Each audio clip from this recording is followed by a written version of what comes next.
Hello everyone, today we will discuss improper integrals. Okay, so आज की class में हम इम्प्रॉपर इंट्रीगल्स को डिस्कस करेंगे। Okay, so the name of the topic is introduction to improper integrals. Okay, so आज हमें जानना है कि जो इंट्रीगल्स है वो इम्प्रॉपर कब होता है, यानी आज हम इम्प्रॉपर और प्रॉपर इंट्रीगल्स के बारे में जानेंगे। ठीक है, तो देखिए इंट्रीगल से ही स्टार्ट कर लेते हैं। So first of all integral की बात करेंगे आज। सो इंट्रीगल की बात करते हैं।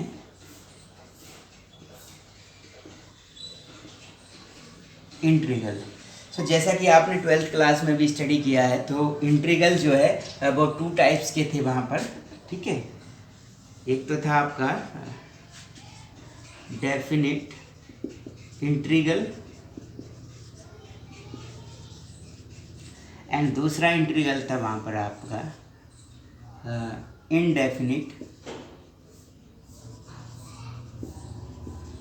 Integral. Okay, so definite integral and indefinite integral. Okay, so आज हमें इंटीग्रल्स को स्टडी करना। तो इंटीग्रल्स आपने ट्वेल्थ क्लास में स्टडी किया है, डेफिनिट इंटीग्रल और इनडेफिनिट इंटीग्रल। ठीक है, तो इनडेफिनिट इंटीग्रल्स में क्या होता था, आपको एक फंक्शन गिवन होता था। ठीक है, और उसका इंटीग्रल आप करते थे। ठीक है, सो यहाँ पर ये इंटीग्रेशन का साइन होता था एंड यहाँ पर ये dx है, dx रिप्रेजेंट कर रहा है कि आप यहाँ पर जो इंटीग्रल है वो किसके रेस्पेक्ट में कर रहे हैं, x के रेस्पेक्ट में कर रहे हैं। एंड किसका इंटीग्रल कर रहे हैं, fx का। ठीक है, जो fx फंक्शन है x का। ठीक है, सो इनडेफिनिट इंटीग्रल में क्या होता था कि आपको जो फंक्शन है उसका इंटीग्रल करना होता था, बट आपको लिमिट्स ऑफ इंटीग्रेशन जो है वो गिवन नहीं होता था। ठीक है, एंड डेफिनेट इंटीग्रल में क्या होता था, इंटीग्रल आपको इस टाइप से गिवन होता था F x D X, and ये लिमिट्स गिवन होती थी आपको एक्स की कि you have to integrate F X between the limits X is equal to A to X is equal to B. मतलब इस फंक्शन को आपको एक्स के रेस्पेक्ट में इंटीग्रल करना होता था, एंड किन लिमिट्स के बीच में, जब x इक्वल टू ए से लेकर x इक्वल टू बी तक आपको इंटीग्रेट करना होता था। ठीक है, तो यहाँ पर जो है जो इंटीग्रल है उस वो जो होता था वो डेफिनेट इंटीग्रल होता था, बिकॉज आपको इंटीग्रेशन की जो लिमिट्स हैं वो गिवन होता था। मतलब आपको एक पर्टिकुलर रीजन गिवन होता था कि इससे लेकर इसके बीच में आपको इंटीग्रल करना है, बट यहाँ पर ये रीजन डिफाइन नहीं होता था कि एक्स की जो है किस लिमिट्स के बीच में आपको इंटीग्रल करना होता था। तो इस इंटीग्रल्स को आप लेते थे इनडेफिनेट इंटीग्रल में। ठीक है, सो ये तो हुआ डेफिनेट इंटीग्रल और इनडेफिनेट इंटीग्रल। ठीक है, अब आपको डेफिनेट इंटीग्रल में अब दो टाइप्स आपके आ जाएंगे। उससे पहले मैं आपको ये बता दूं कि ये तो इंटीग्रल का साइन है एंड ये रिप्रेजेंट कर रहा है कि x के रेस्पेक्ट में इंटीग्रल हो रहा है, एंड ये जो फंक्शन है इस फंक्शन को बोलते हैं हम इंटीग्रैंड। जिस फंक्शन का इंटीग्रल करना होता है उस फंक्शन को बोला जाता है इंटीग्रैंड। ओके, एंड ये क्या है, लिमिट्स ऑफ इंटीग्रेशन है। तो कहने का मतलब यहाँ पर अगर आप इंटीग्रल आपको लिखा हुआ है तो इंटीग्रल में कितनी चीज़ें यहाँ पर हैं, डेफिनेट इंटीग्रल की अगर हम बात करें तो आपको एक फंक्शन गिवन होगा, एक इंटीग्रैंड गिवन होगा and limits of integration given होंगी। ठीक है, सो कहने का मतलब यहाँ पर डेफिनेट इंटीग्रल में आप दो चीज़ें देख रहे हैं, एक तो लिमिट्स ऑफ इंटीग्रेशन, ये लोअर लिमिट है, ये अपर लिमिट है, और एक फंक्शन गिवन है जो इंटीग्रैंड बोलते हो उसे आप। ठीक है, सो ये इनडेफिनेट इंटीग्रल हो गया, ये डेफिनेट इंटीग्रल हो गया। अब डेफिनेट इंटीग्रल से आपके दो इंटीग्रल्स बनेंगे, एक तो प्रॉपर इंटीग्रल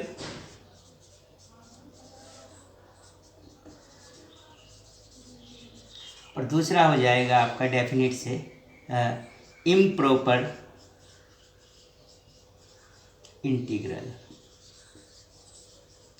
ठीक है, सो इस तरह से इंटीग्रल जो है वो टू टाइप्स का हुआ, डेफिनेट और इनडेफिनेट।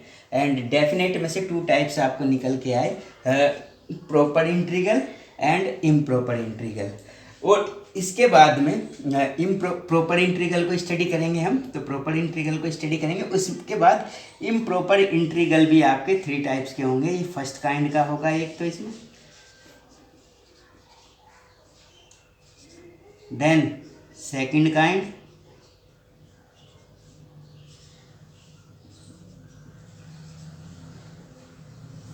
And third kind.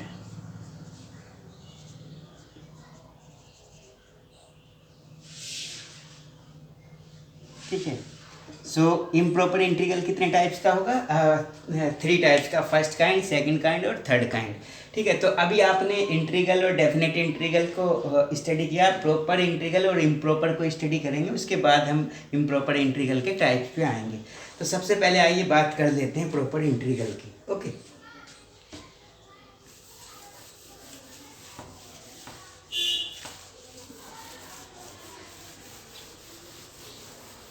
सो अब हमें प्रॉपर इंटीग्रल को समझना है। प्रॉपर इंटीग्रल, तो देखिए प्रॉपर इंटीग्रल क्या होगा? जो इंटीग्रल होगा आपका a to b F x, ये क्या है? एक डेफिनेट इंटीग्रल है। और प्रॉपर इंटीग्रल क्या है? डेफिनेट इंटीग्रल का ही एक टाइप है। सो ये इंटीग्रल जो है, कोई भी डेफिनेट इंटीग्रल प्रॉपर इंटीग्रल होगा, उसकी क्या कंडीशन है? 2 कंडीशन है। फर्स्ट कंडीशन होगी the limits of integration, the limits of integration are finite. ठीक है। And the second condition is the integrand,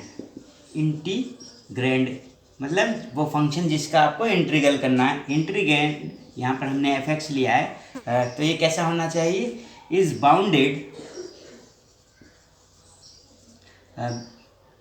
in the interval a, b, जो ये रेंज दे रखी है इंटीग्रल की। ठीक है। तो देखिए अब इंटीग्रल को, प्रॉपर इंटीग्रल को आप अगर डेफिनेशन आपको डिफाइन करना है तो कैसे डिफाइन करेंगे? A definite integral a to b F x D x is said to be proper integral if the limits of integration are finite, and the second condition आपकी the integrand fx is bounded in a to b, ये open interval है, में bounded होना चाहिए। तो अब देखिए इसकी फर्स्ट पॉइंट को हम समझेंगे। अगर जैसे ये इंटीग्रल है, एक एग्जांपल दे देते हैं हम, 1 to 2 x square D x. तो देखिए इसमें अगर फर्स्ट कंडीशन की बात करें हम, तो ये लिमिट्स इसकी 1 है और 2 है। सो दोनों ही जो लिमिट्स हैं वो कैसी हैं? फाइनाइट है। 1 भी फाइनाइट नंबर होता है और 2 भी एक क्या होता है? फाइनाइट नंबर होता है। कहने का मतलब यहाँ पर फर्स्ट कंडीशन तो इसकी होल्ड कर रहा है ये इंटीग्रल की लिमिट्स, तो इंटीग्रेशन की कैसी है? फाइनाइट है। अगर ऐसे हो जाता 0 to इनफाइनाइट, तो ये 0 तो फाइनाइट होता, बट ये क्या है? ये फाइनाइट नहीं है, तब ये कंडीशन होल्ड नहीं करता है। बट यहाँ पर क्या है? 1 to 2 है, तो ये दोनों ही नंबर कैसे हैं? 1 भी फाइनाइट है और 2 भी फाइनाइट है। इसका मतलब फर्स्ट कंडीशन यहाँ पर होल्ड हो रही है, the limits of integration are finite. अब देखिए सेकंड कंडीशन की बात कर लेते हैं। तो सेकंड कंडीशन में क्या होता है? द इंटीग्रैंड, मतलब जो फंक्शन है, इज बाउंडेड, वो बाउंडेड होना चाहिए। बाउंडेड को समझ लेते हैं, एक वर्ड आया है यहाँ पर बाउंडेड। तो बाउंडेड फंक्शन कब होगा? बाउंडेड को समझना है। सो यहाँ पर जो हमने एग्जाम्पल दिया उसमें फंक्शन का फंक्शन क्या है? हमारा फंक्शन है एक्स स्क्वायर। सो इसे आप फंक्शन बोल सकते हैं। एफ एक्स कितना है? X square. अब आपको ये चेक करना है कि ये इस लिमिट्स के बीच में कैसा होना चाहिए? बाउंडेड होना चाहिए। तो बाउंडेड का मतलब क्या है यहाँ पर? बाउंडेड का मतलब ये, जैसे आपने यहाँ पर लिमिट ए भी ली है, तो यहाँ पर लिमिट क्या है? 1, 2, तो यानी ये 1, 2 ओपन इंटरवल में फंक्शन बाउंडेड होना चाहिए। बाउंडेड का मतलब ये है कि 1 पे, इस पॉइंट पे और इस पॉइंट पे फंक्शन डिफाइन होना चाहिए, मतलब फंक्शन की वैल्यू एग्जिस्ट करनी चाहिए, और इसके बीच में जितने पॉइंट्स हैं उन पर भी फंक्शन की वैल्यू एग्जिस्ट करनी चाहिए। अगर एक रियल लाइन हम लें, ये नंबर लाइन लेते हैं, तो ये 0 होगा, ये 1 होगा, ये 2 होगा। ठीक है। तो ये ओपन इंटरवल को हम इस तरह से रिप्रेजेंट करते हैं। तो कहने का मतलब फंक्शन इसके बीच में यहाँ तक कैसा होना चाहिए? डिफाइन होना चाहिए, मतलब इनके बीच में जितने भी पॉइंट्स हैं, फंक्शन सभी पे वैल्यू आपको फंक्शन की मिलनी चाहिए, फाइनाइट वैल्यू मिलनी चाहिए, और इन दोनों पॉइंट्स पे भी। तो देखिए एफ एक्स है इक्वल टू एक्स स्क्वायर, तो अगर या इसमें आप 1 पुट करेंगे तो ये 1 का स्क्वायर 1, यानी फाइनाइट वैल्यू मिल रही है इस पॉइंट पे। और 2 पुट करेंगे तो f2 इक्वल टू 2 स्क्वायर, तो ये कितना मिला 4। सो 4 भी कैसा है, एक फाइनाइट नंबर है, यानी फंक्शन डिफाइन हो रहा है, फंक्शन की वैल्यू यहाँ पर आप फाइंड कर सकते हैं इन दोनों पॉइंट्स पे। अब इन दोनों पॉइंट्स के बीच में जितने भी पॉइंट्स होंगे, इनफाइनाइट नंबर ऑफ पॉइंट्स होंगे, तो आप देखेंगे कि उन सभी पे वैल्यू फंक्शन की मिल जाएगी आपको, चाहे वो 1.5 हो, 1.2 हो, 1.35 हो, कुछ भी हो, इनके बीच में जो भी पॉइंट्स होगा सभी पे फंक्शन डिफाइन होगा। तो कहने का मतलब यहाँ पर जो फंक्शन है वो कैसा है, बाउंडेड होगा। बाउंडेड की मैंने क्या कंडीशन बताई कि इस इंटरवल में फंक्शन जो होना चाहिए वो डिफाइन होना चाहिए, मतलब उसकी फाइनाइट वैल्यू एग्जिस्ट करनी चाहिए। तो यहाँ पर फंक्शन की वैल्यू भी एग्जिस्ट कर रही है इस इंटरवल में, यानी कहने का मतलब फंक्शन आपका कैसा है, बाउंडेड है। ठीक है, तो कहने का मतलब फर्स्ट कंडीशन तो पहले से होल्ड हो गई थी, यहाँ पर the limits are of integration are finite, and second जो कंडीशन है कि फंक्शन कैसा होना चाहिए, बाउंडेड होना चाहिए। तो फंक्शन कैसा है, बाउंडेड हो गया यहाँ पर। तो कहने का मतलब ये जो इंटीग्रल था आपका 1 to 2 x स्क्वायर dx, ये कैसा, किसका एग्जाम्पल है, it is the example of proper integral. ये कैसा इंटीग्रल है, प्रॉपर इंटीग्रल है, because limits of integration are finite and function is bounded in the interval 1, 2। So ये किसका एग्जाम्पल है, प्रॉपर इंटीग्रल का एग्जाम्पल है। तो जो भी इस तरह के एग्जाम्पल, जो भी इस तरह के इंटीग्रल होंगे वो कैसे होंगे, प्रॉपर इंटीग्रल होंगे। जैसे आप और कोई एग्जाम्पल ले लीजिए, -1 to 1, और आप लिख लीजिए यहाँ पर x square plus 2x plus 3 dx। तो यहाँ पर क्या देखते हैं आप, जो फंक्शन की लिमिट्स हैं, इंटीग्रेशन की जो लिमिट्स हैं वो कैसी हैं, ये भी फाइनाइट नंबर है और ये भी फाइनाइट नंबर है। तो दोनों कैसे हैं, लिमिट्स ऑफ इंटीग्रेशन कैसी हैं, फाइनाइट से।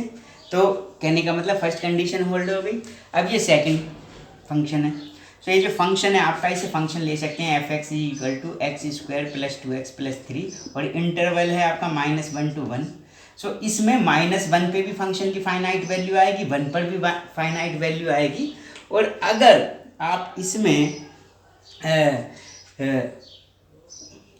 इसके बीच का कोई भी पॉइंट रखते हैं तो उस पर भी फंक्शन की वैल्यू मिलेगी। तो कहने का मतलब फंक्शन जो है आपका वो बाउंडेड है किसमें, -1 to 1 में। ठीक है, तो कहने का मतलब it is the example of proper integral. ये प्रॉपर इंटीग्रल का एक दूसरा एग्जाम्पल आप ले सकते हैं। ठीक है, सो देखिए ये था प्रॉपर इंटीग्रल आपका।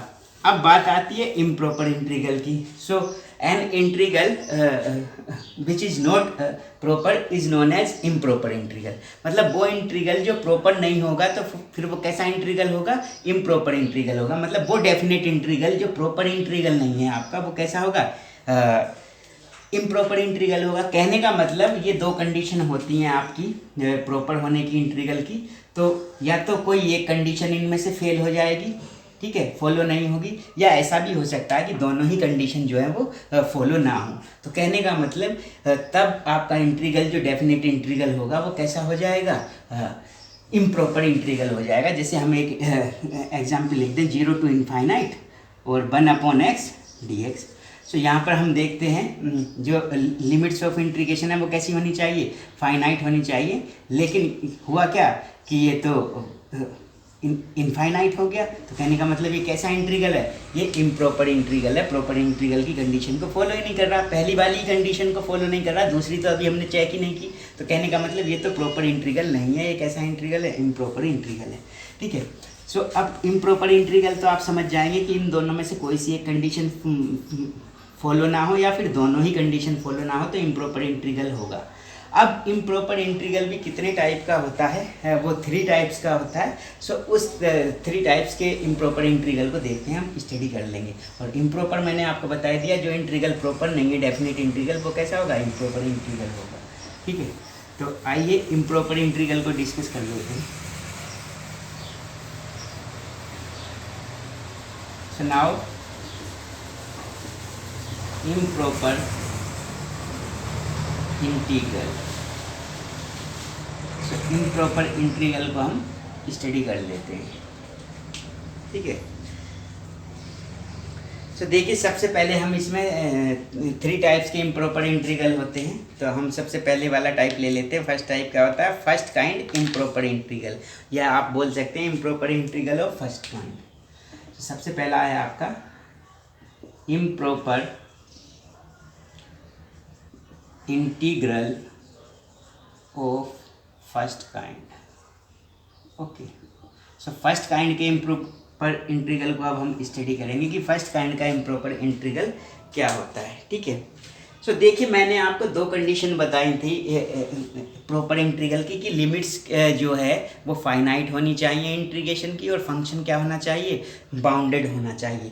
तो फर्स्ट काइंड में क्या है, जो फर्स्ट वाली कंडीशन है वो फेल हो जाती है, यानी फंक्शन जो है जो इंटीग्रल है उसकी जो लिमिट्स हैं वो फाइनाइट आपको नहीं मिलती हैं। कहने का मतलब जो लिमिट्स ऑफ इंटीग्रेशन है वो क्या मिल जाएंगी आपको, इनफाइनाइट मिल जाएगी। तो आपका इंटीग्रल कैसा हो जाएगा, फर्स्ट काइंड का इम्प्रॉपर इंटीग्रल हो जाएगा। और बट फर्स्ट काइंड में क्या कंडीशन है कि फर्स्ट वाली फेल होगी लेकिन सेकंड वाली जो है वो कंडीशन बनी रहेगी, मतलब फंक्शन जो है वो बाउंडेड तो होगा लेकिन लिमिट्स ऑफ इंटीग्रेशन कैसी होंगी, वो इनफाइनाइट हो जाएंगी। ठीक है, सो देखिए कैसे समझेंगे इसे। जैसे ये इंटीग्रल है आपका, ये एक डेफिनेट इंटीग्रल है। अब ये फर्स्ट काइंड का इम्प्रॉपर इंटीग्रल कब होगा, सो इसमें दो तरीके हैं। या तो सबसे पहली बात तो फंक्शन तो बाउंडेड होगा क्योंकि ये सेकंड कंडीशन है, और सेकंड कंडीशन यहाँ पर फेल नहीं होगी, बाउंडेड फंक्शन तो बाउंडेड होगा।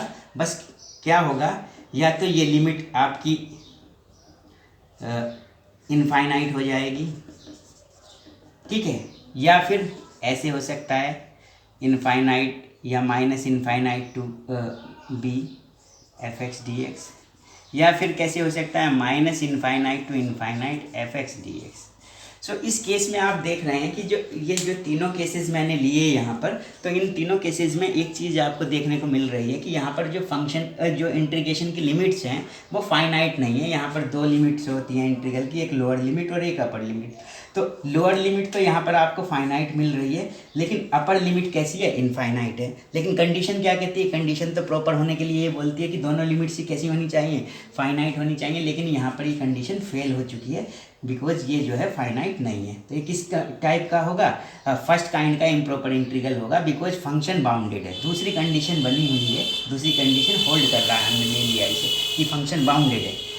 अब ऐसे भी हो सकता है इंटीग्रल कि उसकी लोअर लिमिट इनफाइनाइट हो जाए, ठीक है, और अपर लिमिट जो है वो फाइनाइट हो, तब भी लिमिट्स ऑफ इंटीग्रेशन तो यही बोली जाएगी कि फाइनाइट नहीं है, ठीक है। और इस तरह से भी हो सकता है, थर्ड केस लिया है जैसा हमने, कि दोनों ही लिमिट्स कैसी हो जाएं, दोनों ही लिमिट्स इनफाइनाइट हो जाएंगी, तब भी तब भी इंटीग्रेशन कैसा हो जाएगा आपका, फर्स्ट काइंड का इम्प्रॉपर इंटीग्रल होगा, ठीक है। सो फर्स्ट काइंड के इम्प्रॉपर इंटीग्रल में जो लिमिट्स ऑफ इंटीग्रेशन है वो इनफाइनाइट होंगी, मतलब उनमें से कोई एक लिमिट इनफाइनाइट हो या दोनों लिमिट इनफाइनाइट हो सकती हैं, बट जो फंक्शन होगा वो कैसा होगा, बाउंडेड होगा आपका, ठीक है। सो देखिए इसका एक एग्जाम्पल ले लेते हैं, उस एग्जाम्पल की हेल्प से हम फर्स्ट काइंड के इम्प्रॉपर इंटीग्रल को समझेंगे, ठीक है। सो जैसे हमने एक एग्जाम्पल ले लिया 1 to इनफाइनाइट 1/x dx। सो यहाँ पर अगर हम बात करें तो जो लिमिट्स हैं फंक्शन इंटीग्रेशन की, ये 1 तो फाइनाइट है, बट ये जो है सेकंड लिमिट जो है, ये मतलब आपकी अपर लिमिट जो है ये इनफाइनाइट है। कहने का मतलब फर्स्ट कंडीशन फेल हो गई कि फंक्शन की जो लिमिट्स हैं वो फाइनाइट नहीं रही। अब अगर सेकंड कंडीशन फॉलो होती है, सेकंड कंडीशन होल्ड करता है ये इंटीग्रल, तो ये फिर बाउंडेड होगा, मतलब बाउंडेड होता है अगर फंक्शन, तो ये फिर फर्स्ट काइंड का हो जाएगा। तो लिमिट्स तो इनफाइनाइट हो गई हैं इसकी, और अब इसे देखना कि ये बाउंडेड होना चाहिए तभी फर्स्ट काइंड का होगा। तो ये फंक्शन कितना है आपका 1/x, किस रेंज में होना चाहिए, किस इंटरवल में, 1 to इनफाइनाइट। तो अगर आप 1 पुट करोगे फंक्शन में, सो 1/1 मिला। 1 क्या होता है, एक फाइनाइट नंबर, यानी 1 पे फंक्शन डिफाइन है, उसकी वैल्यू आ रही है। अगर इनफाइनाइट पुट करेंगे आप, ठीक है, सो 1/इनफाइनाइट कितना होता है, 0। तो ये यहाँ पर भी 0 कैसी है, फाइनाइट वैल्यू है, यानी फंक्शन 1 और इनफाइनाइट दोनों पे वैल्यू फंक्शन की मिल रही है आपको, डिफाइन हो रहा है फंक्शन, यहाँ पर फाइनाइट वैल्यू इसकी मिल रही है। और 1 से इनफाइनाइट के बीच में जितने भी पॉइंट्स होंगे यहाँ पर ये रखेंगे आप, जो भी नॉन जीरो पॉइंट होगा आपका, ठीक है, 1 से इनफाइनाइट के बीच में 0 तो आने वाला नहीं है, ठीक है। तो उन सभी पे फंक्शन की जो है आपको फाइनाइट वैल्यू मिलेगी एक, ठीक है। तो कहने का मतलब फंक्शन कैसा हो जाएगा, बाउंडेड आपका हो जाएगा। तो कहने का मतलब इस इंटीग्रल में, integral 1 to infinite 1/x dx, ये किस इंटीग्रल का एग्जाम्पल है? It is the example of improper integral of first kind, because यहाँ पर फर्स्ट कंडीशन जो थी लिमिट्स आर इनफाइनाइट है, यहाँ पर जो लिमिट्स जो है वो फाइनाइट नहीं है, बिकॉज ये लिमिट इनफाइनाइट है, तो फर्स्ट कंडीशन फेल हुई है प्रॉपर इंटीग्रल की। सेकंड कंडीशन बनी हुई है, फंक्शन बाउंडेड है, तो कैसा इंटीग्रल है? इम्प्रॉपर इंटीग्रल है, ठीक है। इसी तरह से आप कोई और भी एग्जांपल दे सकते हैं इम्प्रॉपर इंटीग्रल का, जैसे मैं एक एग्जांपल ये दे दूँ, minus infinite to infinite d x upon x square plus 2x plus 3। So इसमें भी आप देखेंगे कि फंक्शन की जो लिमिट्स, इंटीग्रेशन की जो लिमिट्स हैं, ये दोनों कैसी लिमिट्स हैं? इनफाइनाइट। तो कहने का मतलब फर्स्ट कंडीशन तो प्रॉपर इंटीग्रल की फेल हो गई, तो यानी ये इम्प्रॉपर इंटीग्रल है। अब चेक करना है कि ये फर्स्ट काइंड का है, तो फर्स्ट काइंड के में सेकंड कंडीशन फेल नहीं होगी, तो यहाँ पर फंक्शन जो है वो है 1/x square plus 2x plus 3। तो जब यहाँ पर आप फंक्शन में माइनस इनफाइनाइट पे भी फंक्शन की वैल्यू 0 आएगी, और प्लस इनफाइनाइट पुट करेंगे तब भी 0 आएगी, और 0 क्या होता है? फाइनाइट नंबर, ठीक है। तो फंक्शन की इन दोनों पॉइंट्स पे वैल्यू आपको डिफाइन होगी, और इनके बीच में जितने भी नंबर्स आपके पास आएंगे, ठीक है, उस पर भी फंक्शन की वैल्यू आपको मिलेगी, ठीक है। अगर आप 0 भी पुट करेंगे, बिकॉज माइनस इनफाइनाइट से इनफाइनाइट के बीच में 0 भी होता है, तो जब 0 पुट करेंगे तो ये 0 होगा, प्लस 3 रह जाएगा, यानी 1/3 मिलेगा, तो 0 पे भी ये डिफाइन होगा। तो जितने भी पॉइंट्स होंगे इसके बीच में, सभी पे फंक्शन की वैल्यू मिलेगी आपको, ठीक है, फंक्शन डिफाइन होगा। तो ये जो है फंक्शन बाउंडेड है, और लिमिट्स ऑफ इंटीग्रेशन कैसी है? इनफाइनाइट है। It means it is the example of improper, it is the example of improper integral of first kind. ये फर्स्ट काइंड के इम्प्रॉपर इंटीग्रल का एग्जाम्पल है, ठीक है। सो ये तो होती इम्प्रॉपर इंटीग्रल फर्स्ट काइंड। अब improper integral of second kind को स्टडी कर लेते हैं एक बार, ठीक है।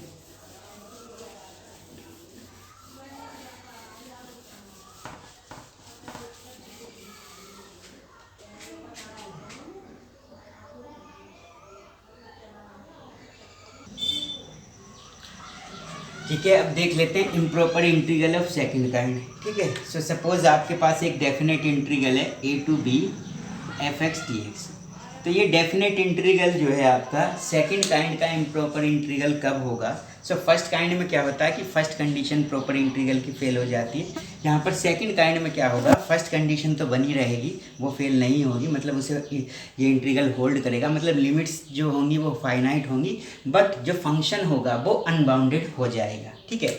सो इसकी इम्प्रॉपर इंटीग्रल को कैसे डिफाइन करोगे आप? इसे डिफाइन कर सकते हो आप the integral a to b f(x) dx, और ये बोल सकते हो आप कि the definite integral a to b f(x) dx is said to be improper integral of second kind if the limits of integration are finite but the function is unbounded। Okay, so देखिए कैसे समझेंगे इस चीज़ को हम, ठीक है। सो देखिए एक एग्जांपल ले लेते हैं हम। एक एग्जांपल हमने लिया है इंटीग्रल का 0 to 1 dx upon x square, ठीक है भाई। सो यहाँ पर लिमिट्स क्या है इंटीग्रेशन की?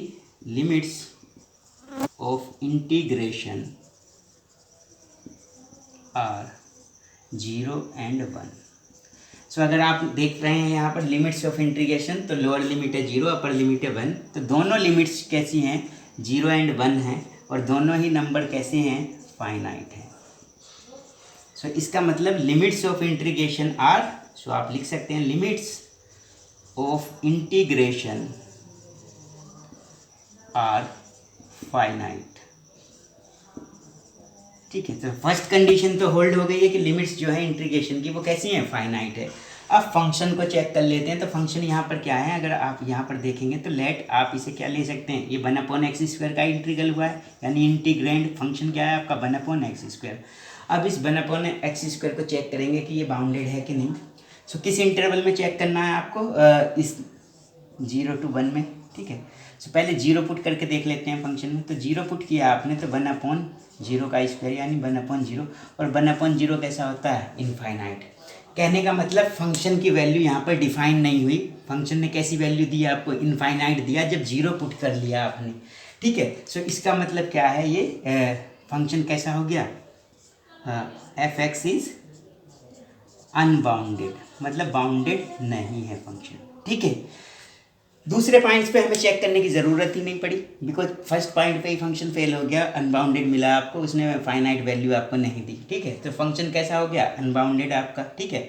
सो फर्स्ट कंडीशन होल्ड की इंटीग्रल ने कि लिमिट्स ऑफ इंटीग्रेशन तो फाइनाइट है, बट जो फंक्शन है आपका वो कैसा है, अनबाउंडेड है। तो यानी सेकंड कंडीशन फेल हो गई। तो it is the example of improper integral of second kind. तो इस टाइप के जो इंटीग्रेशन होते हैं उन्हें हम सेकंड काइंड का इम्प्रॉपर इंटीग्रल बोल सकते हैं, ठीक है। जैसे दूसरा एग्जांपल हम ले लेते हैं, 1 to 2 dx upon 2 minus x. So यहाँ पर देखेंगे दोनों जो लिमिट्स हैं 1 और 2 कैसी हैं, फाइनाइट हैं। तो कहने का मतलब लिमिट्स तो फाइनाइट है, ठीक है। सो इसका मतलब फर्स्ट काइंड का तो इम्प्रॉपर इंटीग्रल है नहीं है। लेकिन अब देखते हैं फंक्शन कितना है इसमें। फंक्शन है आपका ये 1/2 माइनस एक्स, इसी का तो इंटीग्रल करना है। जब आप इसमें लोअर लिमिट पुट करेंगे तो वैल्यू मिल जाएगी आपको 1, ठीक है। ये फाइनाइट वैल्यू है, यानी फंक्शन डिफाइन हो रहा है इस पर, ठीक है। एंड जब ये अपर लिमिट लेंगे आप 2, तो जब 2 लेंगे आप इसमें, तो 2 यहाँ पर पुट करेंगे एफ एक्स में, तो 2 माइनस 2 1 कितना आया, 0। 1/0 क्या होता है, इनफाइनाइट। तो यहाँ पर 2 पे फंक्शन डिफाइन नहीं हुआ, जबकि होना क्या चाहिए था, इस रेंज में, इस इंटरवल में फंक्शन डिफाइन होना चाहिए था। इसका मतलब फंक्शन कैसा है, F x is unbounded, bounded नहीं है फंक्शन। तो कहने का मतलब लिमिट्स तो फाइनाइट हैं, बट फंक्शन जो है वो आपका अनबाउंडेड है। It means it is the improper integral of second kind. तो इस तरह के इंटीग्रेशन को हम सेकंड काइंड का इंटीग्रल बोल सकते हैं। जैसे एक एग्जांपल हम ये भी लिख सकते हैं। सो यहाँ पर अगर आप देखेंगे तो यहाँ पर लिमिट्स ऑफ इंटीग्रेशन कैसी हैं, फाइनाइट हैं। और यहाँ पर फंक्शन जो है दोनों पॉइंट्स पे 1 पे और 4 पे आपको क्या देगा, इनफाइनाइट देगा। मतलब दोनों पॉइंट पे ही वो फंक्शन जो है डिफाइन नहीं होगा। कहने का मतलब फंक्शन जो हो जाएगा वो अनबाउंडेड हो जाएगा। तो ये किस टाइप का हो जाएगा इंटीग्रल, इम्प्रॉपर इंटीग्रल होगा ऑफ सेकंड काइंड का, ठीक है। सो ये था सेकंड काइंड इम्प्रॉपर इंटीग्रल। अब सेकंड काइंड के बाद हम स्टडी करेंगे improper integral of third kind. Okay, so अब हमें थर्ड काइंड का देखना है। तो ठीक है, अब improper integral of third kind को स्टडी कर लेते हैं। तो improper integral of third kind में क्या होगा, जो improper integral of first kind था उसमें फर्स्ट जो कंडीशन थी प्रॉपर इंटीग्रल की वो फेल हो जाती थी कि लिमिट्स जो है वो फाइनाइट होनी चाहिए, बट इनफाइनाइट मिलती थी आपको, यानी इम्प्रॉपर होता था वो फर्स्ट काइंड का, फंक्शन बाउंडेड रहता था। और सेकंड काइंड में क्या था, फर्स्ट कंडीशन जो है वो बनी रहती थी, सेकंड कंडीशन फेल हो जाती थी कि फंक्शन की लिमिट्स तो फाइनाइट होती थी, बट फंक्शन कैसा होता था, वो अनबाउंडेड हो जाता, सॉरी फर्स्ट कंडीशन बनी रहती थी कि इंटीग्रल जो है वो उसकी लिमिट्स जो है वो फाइनाइट होती थी, बट क्या है कि आपका जो है वो फंक्शन जो है वो कैसा हो जाता था, अनबाउंडेड हो जाता था, ठीक है। लेकिन यहाँ थर्ड काइंड में क्या होगा, थर्ड काइंड में आपको दोनों कंडीशन फेल हो जाएंगी प्रॉपर इंटीग्रल की, कि फंक्शन भी जो होगा वो आपका अनबाउंडेड होगा और जो लिमिट्स ऑफ इंटीग्रेशन जो होंगी वो भी फाइनाइट नहीं होंगी, ठीक है। तो देखिए ये डेफिनेट इंटीग्रल है आपका।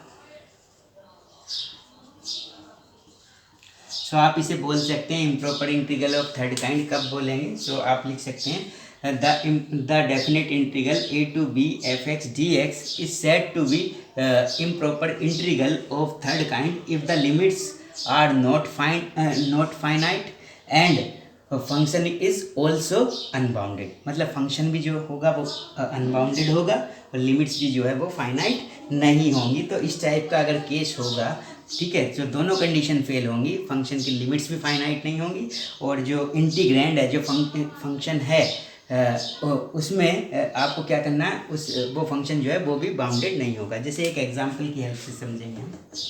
एक एग्जाम्पल हम ले लेते हैं इंटीग्रल का। तो इंटीग्रल है हमारा 0 to infinite e⁻⁻x upon √x dx।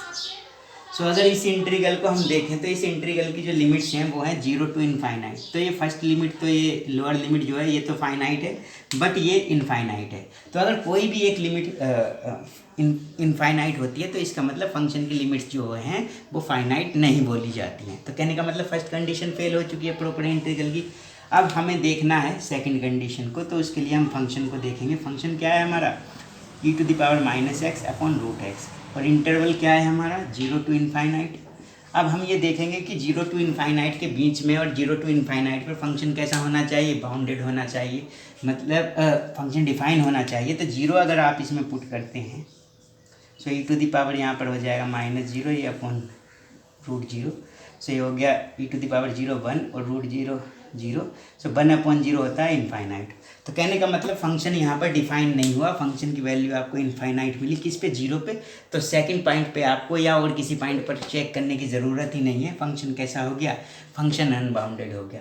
तो कहने का मतलब फंक्शन की लिमिट जो इंटीग्रेशन है उसकी लिमिट्स भी फाइनाइट नहीं है और फंक्शन भी बाउंडेड नहीं है, मतलब फंक्शन भी अनबाउंडेड है। तो कहने का मतलब इस तरह का जो इंटीग्रल होगा वो एक इम्प्रॉपर इंटीग्रल होगा। और वो किस टाइप का इम्प्रॉपर इंटीग्रल होगा, वो थर्ड काइंड का इम्प्रॉपर इंटीग्रल होगा। ठीक है। सो आज की क्लास में हमने इंटीग्रल्स उसके टाइप को स्टडी किया। टू टाइप्स थे उसके, डेफिनेट और इनडेफिनेट। फिर हमने डेफिनेट इंटीग्रल में 2 टाइप्स को स्टडी किया, एक प्रॉपर और एक इम्प्रॉपर। और फिर इम्प्रॉपर में हमने 3 टाइप्स को डिस्कस किया, first kind, second kind, third kind. ठीक है। सो इस तरह से आज की क्लास में हमने इंट्रोडक्शन टू इम्प्रॉपर इंटीग्रल को हमने कंप्लीट किया। ओके।